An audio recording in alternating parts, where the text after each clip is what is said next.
Good afternoon and welcome to our TV show featuring documentaries revealing the realities behind myths using research and scholarship.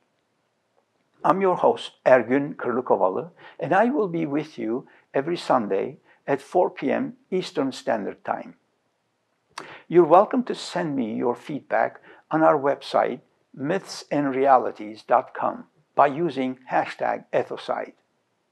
In 1911, the Ottomans entered 11 years of war that destroyed the Ottoman Empire. The series of wars started in Libya in 1911, where the Ottomans fought encroachment by Italians. Then came the First Balkan War in 1912 and the Second Balkan War in 1913. They were followed by World War I from 1914 to 1918, and finally by the Turkish War of Independence from 1919 to 1922. More than 3 million Muslims died in these wars, and almost 2 million Muslims became refugees. While the significant political changes of the period have been covered often, little attention has been paid to the 5 million Muslims who suffered unspeakable tragedies. Although Armenian suffering was comparably much less and happened much later, Muslim suffering was still ignored out of what can only be described as ethno-religious bias. After the wars ended, Muslim communities in the Balkans, mostly Turks, but also Albanians, Bosnians, Pomaks, Goranis, Torbesis, and others, had been diminished or destroyed. The great Turkish communities of the Balkans had shrunk to a fraction of their former sizes. In the Caucasus, Circassians, Meskhetian Turks, Laz, Abkhazians, Turks, and many other from smaller Muslim groups had been forced out. Anatolia, the one region where the Turks had triumphed, was completely changed. Its Christian minorities gone, Western and Eastern Anatolia in near ruins. One of history's great tragedies had been acted out. The deaths and migration of millions of Muslims greatly affected the political, economic, and social systems of the Ottoman Empire and its successors. Western scholars would prefer to start the clock in 1915 and dodge, duck, or dismiss the events prior to this year to suit their bias. Muslims from the far-flung corners of the Ottoman Empire fled in great numbers into eastern Thrace and Anatolia. There, they were joined by other refugees who had been fleeing from Russia and the Balkans since the beginning of the 19th century. A long migration that continued well past World War II. In fact, as recently as in 1989, Turkish natives of Bulgaria who refused to change their Turkish family names with communist Bulgaria assigned Slavic names were expelled in what came to be called in shame trains. The lands that the Muslims were forced to leave behind were as much their homeland as was Turkey. In many of the regions from which they fled, Muslims had been an absolute majority. In others, they had been the largest religious group in the population. Yet, Western and Balkan historians have traditionally considered them to have been intruders, non-native elements who were driven back to their homeland in Anatolia. This was not, in fact, the case. Turks had indeed entered the Balkans and the Caucasus as conquerors who supplanted some of those originally there, just as they had in Anatolia. In this, they were the same as the Slavs, themselves earlier conquerors and occupiers of the same lands, and the Greeks, who had also come to the Balkans as conquerors, albeit very early ones. So how far do you want to go back in history? Armenia, for example, until 1828 Turkmenchai Treaty between Russia and Iran was a Turkish Khanate. The treaty made Persia cede to Russia the control of several Turkish areas in the South Caucasus, like the Revan Khanate and Nakhchivan Khanate and others. The name Erivan comes from there. If you go back far enough in history, you will see that the Armenians actually came to Caucasus via Thrace. So everyone came from somewhere, and adding to or replacing natives. The fact that Turks are singled out in the Balkans after ruling there for more than 5 centuries can only be explained by prejudice. Imagine, if you will please, the United States is not even 2.5 centuries old, and no one thinks Americans are interlopers, intruders, gatecrashers, or trespassers. So, should Turks be interlopers after 5 centuries of living in the Balkans?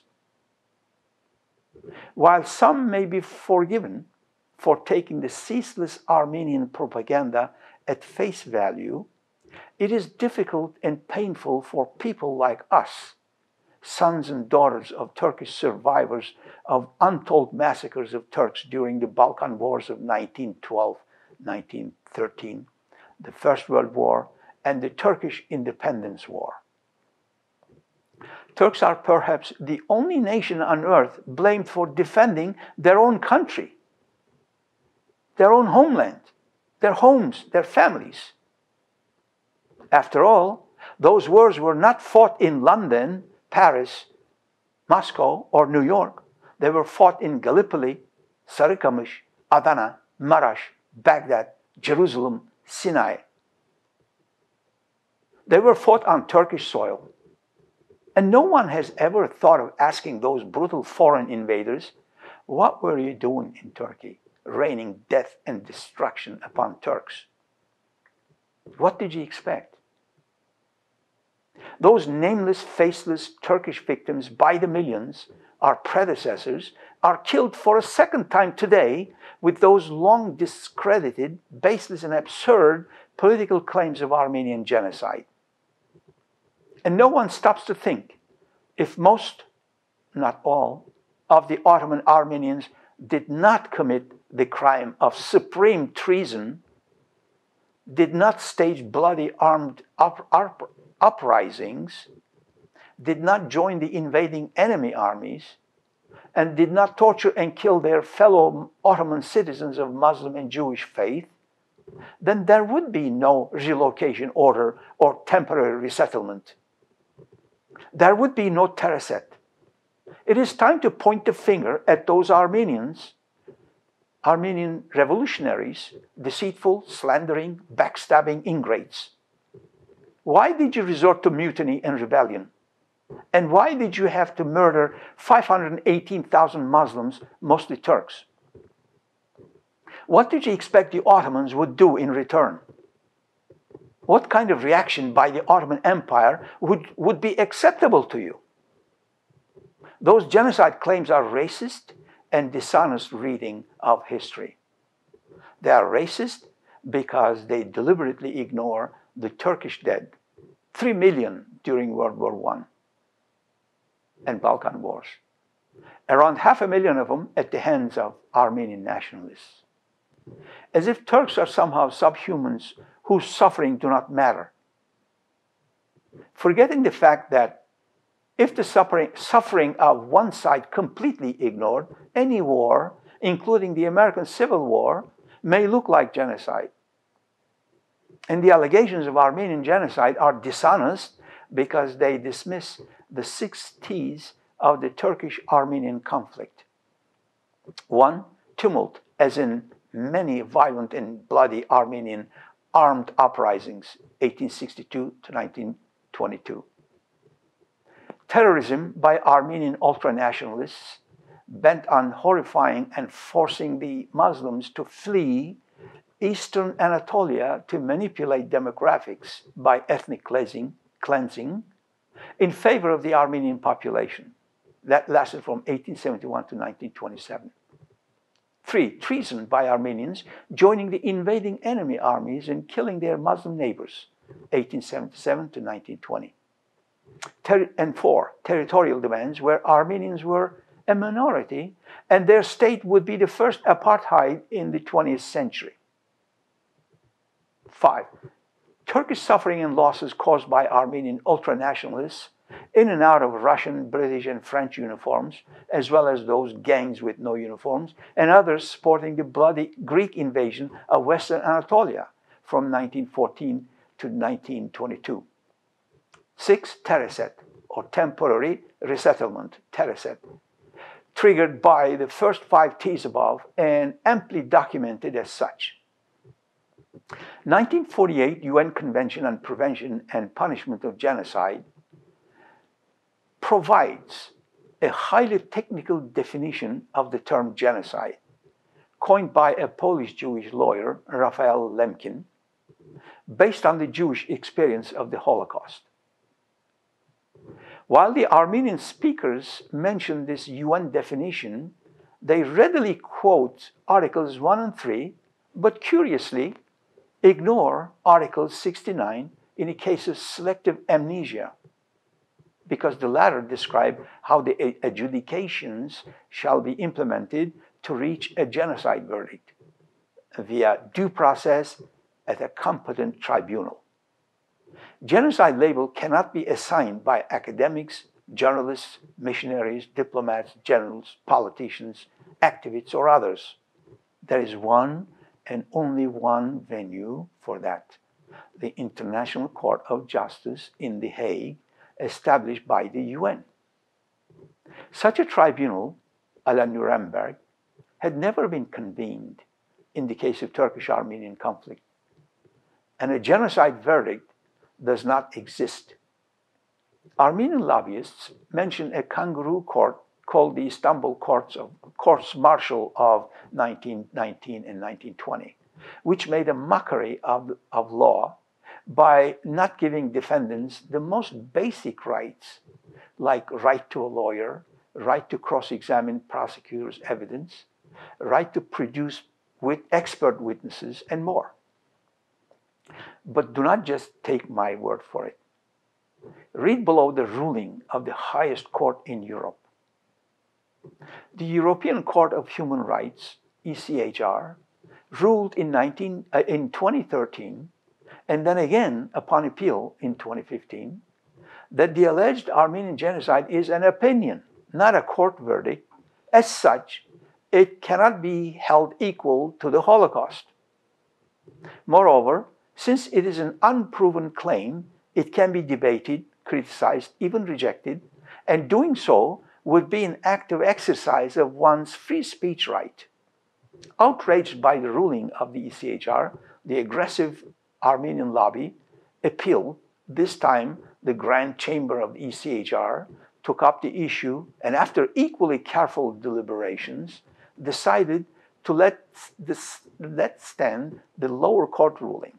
On October 15, 2015, a majority of 17 judges held that Switzerland violated Dr. Perinçek's freedom of expression by criminally convicting him for expressing his views on Swiss soil. Dr. Perinçek had declared that the temporary settlement, or Tereset policy, concerning the Armenians in the Ottoman Empire in 1915 and massacres suffered by the Armenians in 1915 and the following year, had not amounted to genocide per UN Genocide Convention.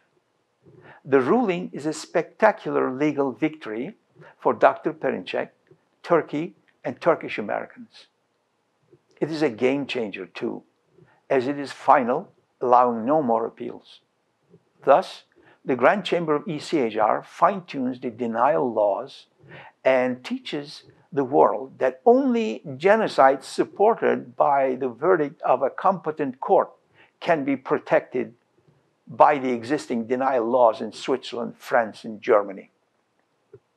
That is, while the Jewish Holocaust, Rwanda, and Srebrenica are protected because they are court-proven genocides, the long-discredited Armenian political claim of genocide is not.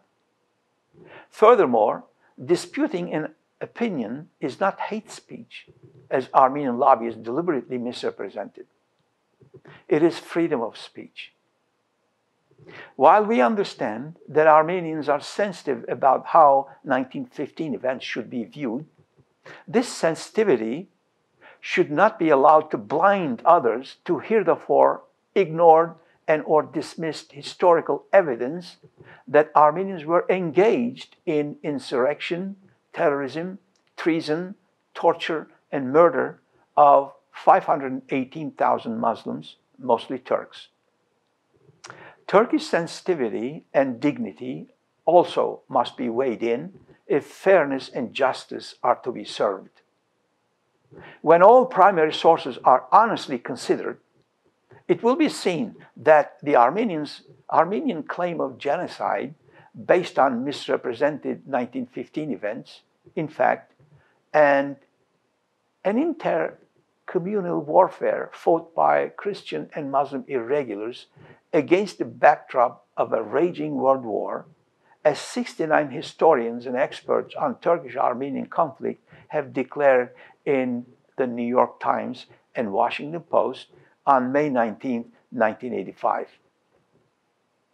Here is a single frame of that photo of Armenian cadets, which refutes the entire Armenian narrative of poor, starving, unarmed, peaceful Armenian myth. One can see the well-supplied, well-fed Armenian soldiers armed by Russian-made Mosin rifles at an Armenian military academy established in 1906 in Bulgaria, that is, 9 years before the alleged genocide.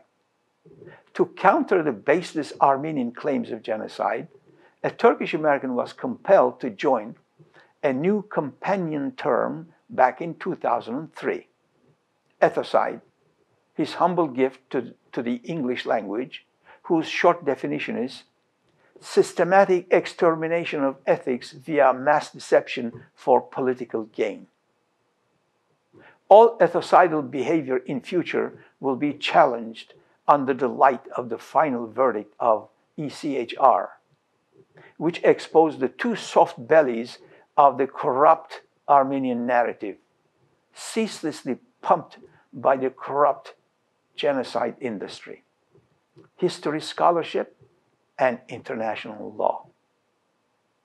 Armenians took up arms against their own government, terrorized the Anatolian countryside, and killed their Muslim neighbors and fellow Ottoman citizens, mostly Turks.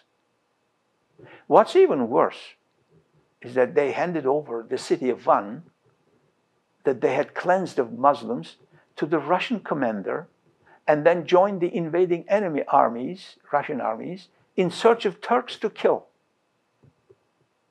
Turks only defended their home and their honor and their families. The measure the Turks took to mitigate this serious wartime military threat was Tereset, or temporary resettlement, of the Armenian insurgents and their logistic supporters. None of this is to be interpreted as an effort to minimize Armenian suffering. But this suffering cannot be viewed as separate from the even deeper and wider Muslim, mostly Turkish suffering in the same era, same area, and due to same wartime conditions. A significant number of those Turkish victims met their tragic ends at the hands of Armenian terrorists, revolutionaries, and armed militia. It was wartime tragedy where everyone suffered, not genocide where only Armenians did. Here are some wise words from a Christian missionary, George M. Lamsa, who put it succinctly in his book, The Secret of the Near East, The Ideal Press, Philadelphia, 1923. Page 133. In some towns containing 10 Armenian houses and 30 Turkish houses, it was reported that 40,000 people were killed and about 10,000 women were taken to the harem and thousands of children left destitute, and the city university destroyed, and the bishop killed. It is a well-known fact that even in the last war, the native Christians, despite the Turkish cautions, armed themselves and fought on the side of the Allies. In these conflicts, they were not idle, but they were well supplied with artillery, machine guns, and inflicted heavy losses on their enemies, unquote. Or this one from an American intellectual, John Dewey, The New Republic, 12th of November, 1928. I quote, "Few Americans who mourn unjustly the miseries of the Armenians are aware that till the rise of the nationalistic ambitions, beginning with the 1870s, the Armenians were the favored portion of the population of Turkey, or that in the Great War, they traitorously turned Turkish cities over to the Russian invader, that they boasted of having raised an army of 150,000 Armenians to defend a civil war, and that they burned at least 100 Turkish villages and exterminated their population," unquote. Or this from the Macmillan Dictionary of the First World War by Stephen Pope and Elizabeth Ann Wheel, Macmillan Reference Books, London, 1997. Page 34, I quote, "Armenian nationalist movement had blossomed since the turn of the 20th century. Armed and encouraged by the Russian, and several minor coups were repressed by the Young Turk government before 1914. Denied the right to a national congress in October 1914, moderate Armenian politicians fled to Bulgaria, but extreme nationalists crossed the border to form a rebel division with Russian equipment. It invaded in December and slaughtered an estimated 120,000 non-Armenians, while the Turkish army was preoccupied with mobilization and the Caucasian front offensive towards Sarıkamış," unquote. We, the Turkish Americans, strongly believe that the way forward passes through civilized dialogue on mutual pain. Thus, just memory and honest inquiry, not one-sided defamatory charges leading to the needless polarization hostility, will be seen. Together, let's teach the children well. Will the Armenian lobby hold the hand that we extend to start a civilized dialogue? Will the genocide industry finally discover the other side of the story? Why is it that the Armenians refuse to open their archives to all scholars, not just the partisan ones? These are all great topics to explore some other time. Thank you for joining me, and see you next week.